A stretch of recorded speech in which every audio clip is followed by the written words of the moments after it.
Je suis en présence de 3 filles massées qui ont donc connu la boulangerie de Tréfandel. Oui, tout à fait. Alors c'était comment la vie là-bas ?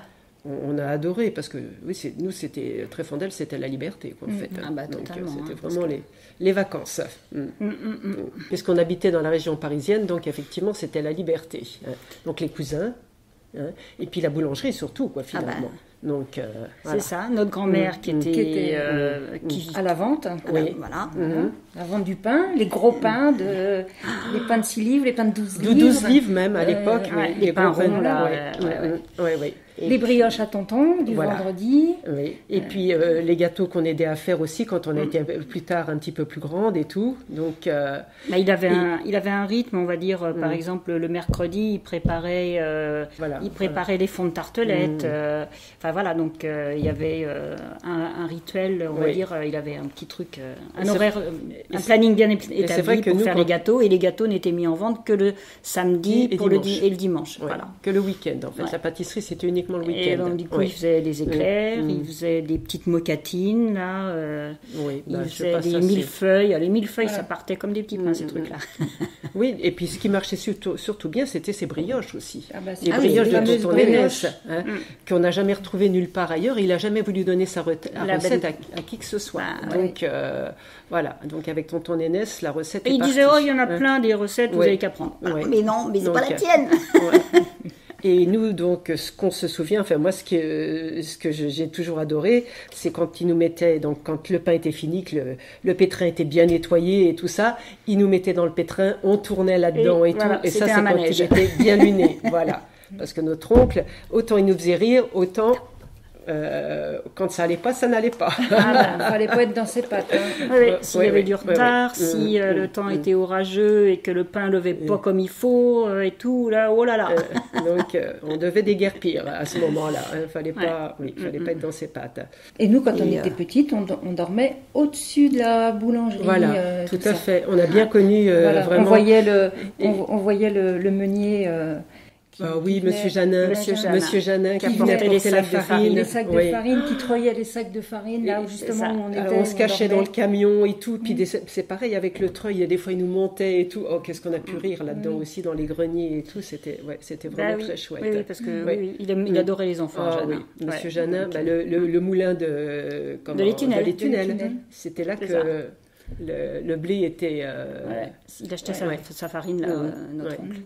Donc, et puis Mémé, donc on a de notre grand-mère, donc de Madame Massé, on a de très bons souvenirs aussi parce qu'elle faisait de la galette et sur le feu de bois derrière. Et c'était vraiment une grande tuile. Tuile sur le feu de bois, elle était courbée en deux pendant presque toute la matinée parce que c'était au sol. Et au petit bois, et on la voyait qui mettait les mains là-dedans dans le feu, elle poussait tout à la main comme ça. Et pour réguler la puissance du feu, c'était pas évident. Elle y allait en douceur, mais elle avait le chiquet. Et le matin, elle faisait ça dans une grande bassine en zinc.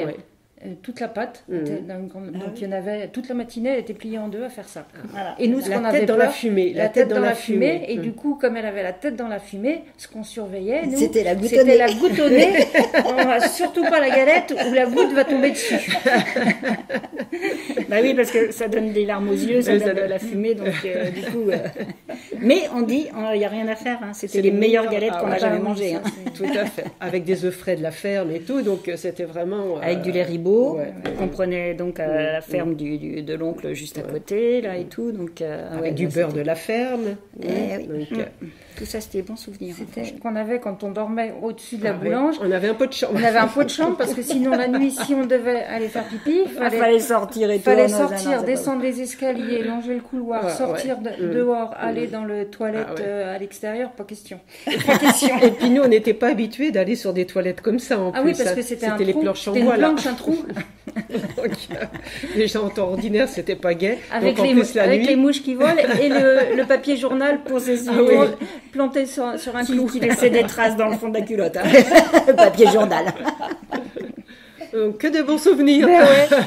C'est comme ça que ça se faisait à l'époque. C'était le bon vieux temps. Oui, c'est des super bons souvenirs. C'est d'ailleurs pour ça qu'on revient. Papa, notre père aussi, donc vivant dans la région parisienne, il parlait normalement. Quand il revenait à Tréfondel, il repatoisait. Donc, ça revenait vite. Mais à tel point que ça revenait, c'est que souvent je descendais avec lui en voiture, et au fur et à mesure qu'on arrivait vers Rennes, il commençait à parler au passé simple, alors qu'en région parisienne, on parle pratiquement jamais en passé simple et tout ça. Et je voyais qu'il reprenait l'accent au fur et à mesure. Les origines revenaient. c'est ça, les habitudes et tout. Quand Entrémond est ici, là, à côté, donc la ferme à côté de la boulange, quand ils avaient ramassé les vaches, le soir, on allait à la traite et on allait avec notre vrai petit pot au lait chercher notre litron de lait, et c'était... on adorait ça, quoi. Moi, je n'ai jamais adoré ça parce que le lait me rendait malade. Oui, le lait comme ça, moi, ça me rendait malade. Donc, et puis bon, j'étais laitable et tout, j'aimais pas trop ces odeurs-là. Non, t'étais un peu prout-prout. Un peu parisienne. Un peu plus peut-être, alors je sais pas. Donc en face, il y avait Clément à la forge. Oui, voilà, il y avait Clément, oui. Et le matin, on était réveillés avec le marteau sur l'enclume et tout. Et qu'est-ce que j'adorais ça, moi, quand j'entendais le marteau. Et quand il ferrait les chevaux, l'odeur de la corne brûlée. C'était super agréable. Pour nous, c'était des bonnes odeurs. Après, tout le monde n'aime pas. Si, parce que c'est lié à des souvenirs heureux, quoi, finalement.